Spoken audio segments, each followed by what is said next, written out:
Salam əziz və dəyərli dinləyicilər, mən bugün sizə İmhaşemin deməli, həm qaydalar, həm də test toplusu kitabından normalar mövzusunun izahını verəcəm. Daha doğrusu testlərinin izahını verəcəm.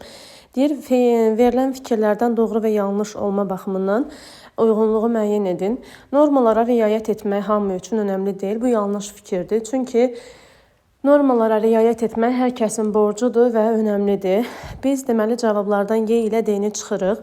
Fonetik norma özündə iki normanı birləşdirir. Bəli, bu hansı normalardır? Orfoepik və orfoqrafik, yəni tələffüz və yazı qaydaları. Deməli, bu doğru fikirdir. Daha sonra leksik normaya funksional üslublarda yer verilmir. Yanlış fikirdir. Çünki leksik normaya həm bədii üslubda, həm funksional üslubda, həm də publisistik üslubda, ümumiyyətlə bütün üslublarda leksik norma gözlənilməlidir. Və bu olur yanlış fikrimiz. Leksik normada heç bir şərtlə varvarizm, vulqarizm və s. yol verilmir. Əslində biz demişdik ki, söyüşlərdir, daha sonra kobud sözlərdir. Bunlar leksik normanı pozan ünsürlərdir. Lakin bəzən bədii əsərlərdə obrazın dilindən, həmin obrazın xarakteristikasını müəllif bizə çatdırmaqdan ötürü bəzi həmin obrazın dilində vulqar sözlərdən və yaxud da varvarizmlərdən istifadə edə bilər. Məsələn, Anamın kitabı əsərində oğlanların hər biri biz görürük ki, varvarizmlərdən istifadə edirlər, alınma sözlərdən istifadə edirlər. Yəni bu əslində belə deyək, yol verilməz yox, yol verilən haldır. Deməli, yanlış fikirdir. Leksik normanın yalnız düzgün deyil, dəqiq yerinə görə ifadəli, emosional ifadə olunması gərəkdir. Təbii ki, bəli. Biz bunu harda görə bilərik? Məsələn, biz deyə bilərik ki, tutalım, qoca sözü qocadır da, yəni daha doğrusu ay sözünə baxaq, ən yaxşısı odur. Ay sözü biz bilirik ki, bir göydə olan ay, bir də təqvim mənasında. Əgər biz cümlənin strukturuna, yəni məzmununa baxırıq, əgər orada ay göydə olan ay mənasındadırsa, bəli, bilirik, hə, bu göydə olan aydır.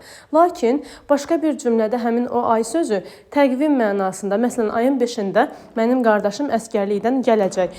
Bu cümlədə isə artıq ay sözü tamam fərqli bir mənada işləndi. Bəli, deməli, biz əslində yalnız düzgünlüyə deyil, həmçinin onun ifadə etdiyi mənaya, emosional ifadəyə olunma şəklinə də baxmalıyıq. Deməli, bu doğru fikirdir. Deməli, yanlış, doğru, yanlış, yanlış, doğru. Bu olacaq, deməli, A bəndində.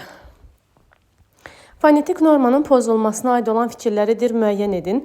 Pozulmasına və fonetik normanın.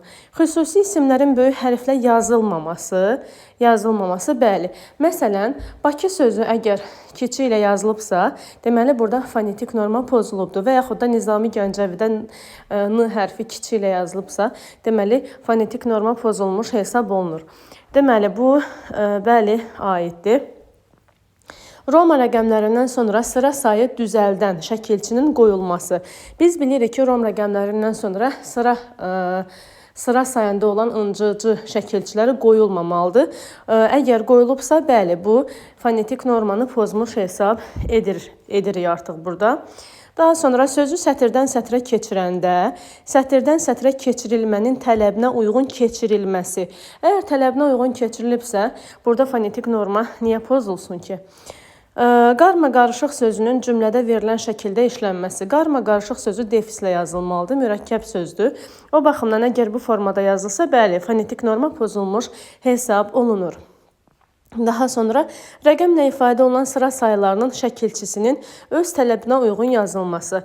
Əgər 5-dən sonra C şəkilçisi yazılıbsa və yaxud da 6-dan sonra ıncı şəkilçisi yazılıbsa, xeyr, burada deməli pozulma halı baş vermir.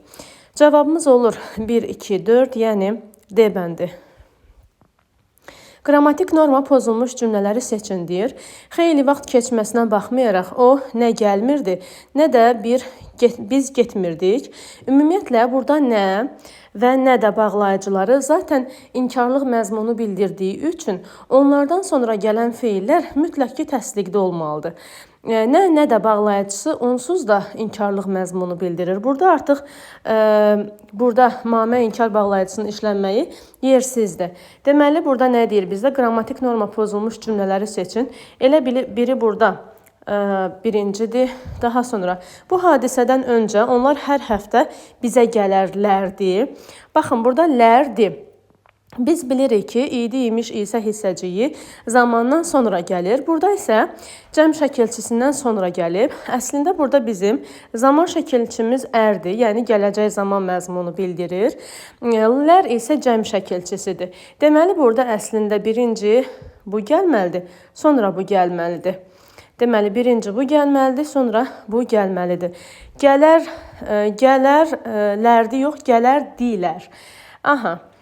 Deməli, burada da nədir? Pozulubdur. Küləyin xəfif əsməsi sahədəki otları yüngülcə tərpədirdi.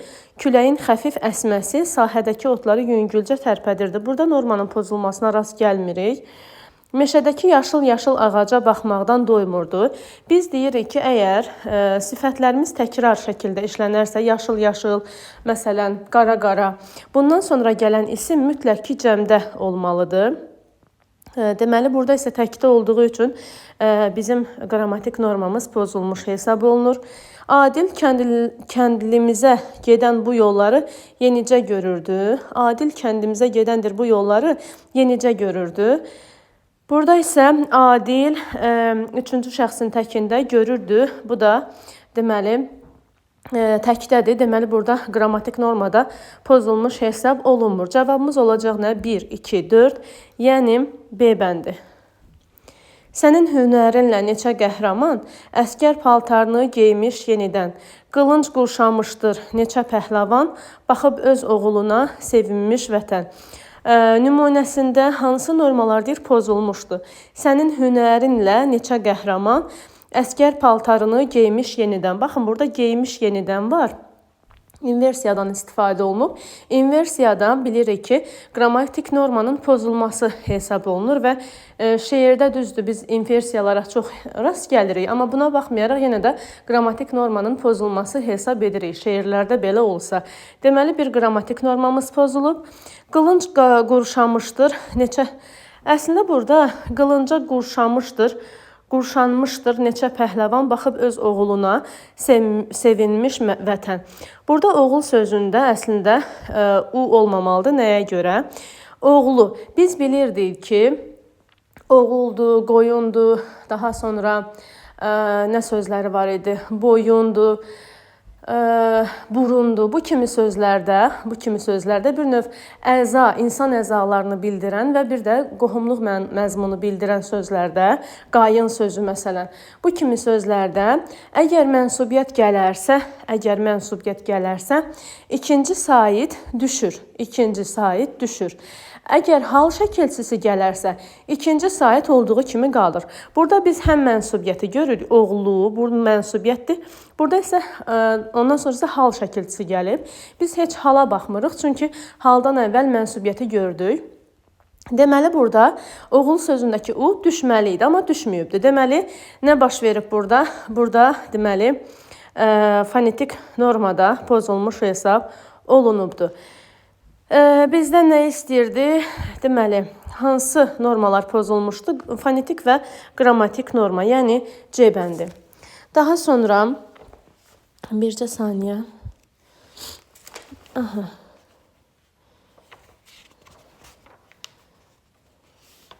Deməli, 5-ci testimizə baxaq.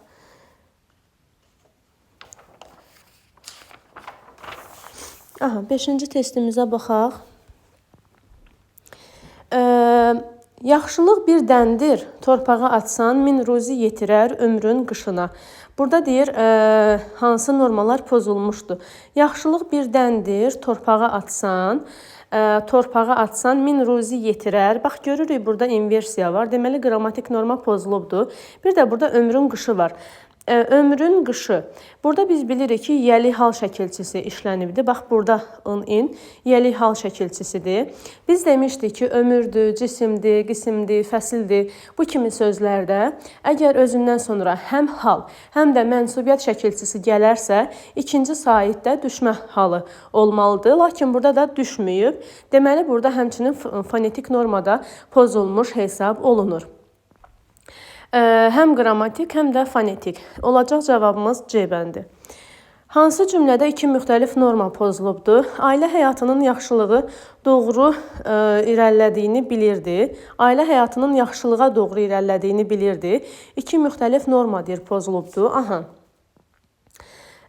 Deməli, ailə həyatının yaxşılığa doğru irəlilədiyini bilirdi. Burada pozulma yoxdur. Qulağına taxdığı üzükvarı sırğalar çox yaraşırlardı. Yaraşırlardı sözündə biz bilirik ki, bayaq da qeyd elədiyim kimi, idi, imiş, ilsə hissəcikləri zamandan sonra gəlməlidir. Burada isə cəmdən sonra gəlibdir. Deməli, burada əslində birinci bu gəlməlidir, ikinci bu gəlməlidir, lar şəkilçisi. Qrammatik norma pozulmuş hesab olundu. Qulağına taxdığı üzükvarı sırğalar. Burada üzükvarı yox, üzükvari sırğalar. Bircə saniyə. Qulağına taxdığı üzükvari sırğalar yaraşırlardı. Sırğalar sözündən sonra larlər gəlibdir və larlərdən sonra yaraşırdılar olsa belə yenə qrammatik norma pozulmuş olur. Çünki burada belə deyək, biz bilirdik ki, cansız əşyalar hər zaman təkdə olmalıdır. Kəmiyyətcə düzdür, burada pozulma olur, amma qrammatik norma cəhətdən pozulma olmur. Əgər təkdə olsa, burada sırğalar sözü cəmdədir, yaraşırlar sözü də cəmdə olsa, deməli qrammatik norma pozulmuş hesab olunur. Və hansı cümlədə iki müxtəlif norma pozulub deyir. Hər ikisində qrammatiki gördük. Qulağına taxdığı üzükvarı sırğalar yox, üzükvari sırğalar olmalıdır. Olmalıdır burada üzükvari. Daha sonra deməli elə cavabımız olacaq B bəndi. Daha sonra C-yə baxaq. C-dən görək bizə nə deyir? O gündən Arazla bir buruqda çalışmağa başladıq. Burada yoxdur. Araz qəhqəhə ilə ağlayıb əlini onun çiyninə vurdu. Deməli, Araz qəhqəhə ilə ağlayıb əlini onun çiyninə vurdu. Araz vurdu. Qrammatik norma yerindədir. Burada da yoxdur. O gecəki hadisədən sonra daha görüşməmişdik. Biz görüşməmişdik. O gecəki hadisədən sonra daha görüşməmişdik. Burada da yoxdur. Aha, cavabımız olacaq B bəndi. Hansı cümlədə fonetik norma pozulmayıb deyir. 28 may 1918-ci il Azərbaycan Xalq Cümhuriyyətinin müstəqillik günüdür. 28 maydan sonra M böyük hərflə yazılmalıdır. 1918-ci ildə Azərbaycan Xalq Cümhuriyyətinin müstəqillik günüdür. Burada pozulubdur. Daha sonra 8 mart Beynəlxalq Qadınlar günüdür. Günüdür də G böyük hərflə yazılmalıdır. Deməli, B-də getdi. Mirzə İbrahimov Azərbaycanın milli qəhrəmanıdır. Qəhrəmanıdır sözü böyük hərflə yazılmalıdır. Bizim ev bazarlıq güllər mağazasından edilir. Bizim evə bazarlıq güllər mağazasından. Burada mağaza sözü xüsusi isim də deyil. Niyə böyünə yazılsın ki? Sinif yoldaşım Bakı Mədəniyyət və İncəsənət Texnikumuna qəbul olubdur. Texnikumuna, bəli, bu düzgündür. Deməli, pozulmayıb, yəni heç bir norma. Hansı cümlədə fonetik norma pozulubdur deyir. Aha. Deməli, bizim meşələrdə çoxlu yer fıstığı əkilir. Bu, bizim meşələrdə çoxlu yer fıstığı əkilir. Burada norma pozulmayıb. Mahnının təkrar olunan hissəsi nəqarət adlanır. Mahnının təkrar olunan hissəsi nəqarət adlanır. Burada da fonetik normanın pozulduğuna rast gəlmirik. Yerli xalqın özünə məxsus mentaliteti vardır deyir. Yerli xalqın özünə məxsus mentalitetində 2 dənəli yox, 1 dənəli olur. Bir saniyə. 1 dənəli olur. Deməli, burada fonetik norma pozulmuş hesab olunur. Kəsrin məxrəci surətindən böyük olarsa düzgün kəsir adlanır. Burada da fonetik norma pozuntusu yoxdur. Böyük düzgün kəsir adlanır. Məxrəci surətindən böyük olarsa. Hər murad istəsəm müyəssər idi. Hər murad istəsəm müyəssər idi. Burada da leksik nədir? Fonetik norma pozulmayıbdır. Daha sonra müstəqil ölkədə, burada D adamın gözünə girir. Müstəqil ölkədə yaşayan hər bir şəxs azad yaşamağa məhkumdur, yox, azad yaşamağa layiqdir deyək, ya da azad yaşamağa layiqdir. Müstəqil ölkədə yaşayan hər bir şəxs azad yaşamağa layiqdir. Deməli, burada həm leksik normanın pozulması, həm də fonetik normanın pozulmasına rast gəlirik. Leksik və fonetik olacaq B bəndi. B bəndi. Aha, ona baxaq. Deməli, onda nə deyir bizə? Normalara aid məntiqi ardıcılığı tamamlayın. Mən yol texnikom yox, texnikum. Bunu bitirən kimi toyumuz olmuşdu. Havaların, deməli burada fonetik norma pozulub. Havaların pis keçməsi ilə bağlı qəbahət yaranmışdı. Qəbahət yox, narahatlıq. Qəbahət, narahatlıq. Qəbahət bilirsiniz nə zaman olar? Qəbahət onda olar ki, nəsə bir, belə deyək, günah işlədəsən onda. İndi bizə nədir? Deməli, birincidə fonetik, ikincidə leksik, üçüncüdə isə bizdən qrammatik istəyir. Mən bu həyatımdan çox razı idim. Mən razı idim. Burada qrammatik normanın pozulduğuna rast gəlmirik. Pəncərənin qabağında dayanmış oğlan soyuq baxışlarla çölə baxırdı. Oğlan baxırdı. Burada da yoxdur. Vətənin dağları da uzaqdan təbəssüm edirdilər. Təbəssüm edirdilər dağları. Vətənin dağları təbəssüm edirdi olmalıdır. Lər düzgün deyil. Deməli, qrammatik norma məsələ C-də pozulub. Çünki cansız əşyalar dedi ki, əgər cansız əşya özü təkdədirsə, daha doğrusu cəmdədirsə və yaxud təkdədirsə, mütləq ki, xəbərimiz təkdə olmalıdır. Üzünün cizgiləri solğun bir məyusluq ifadə edirdi. Üzünün cizgiləri solğun bir məyusluq ifadə edirdi, təkdədir. Üzünün cizgiləri də burada təkdədir. Cizgiləri, cəmdədir, lar var. Biz də demişdik ki, cansız əşyalar, yəni cizgi sözdə cansızda, yəni insan anlayışı bildirmir, nə də heyvan anlayışı bildirmir. Deməli, bu əslində düzgündür, xəbərimiz təkdədir. Mənə elə gəldi ki, o indicə hönkürtü ilə ağlayacaq.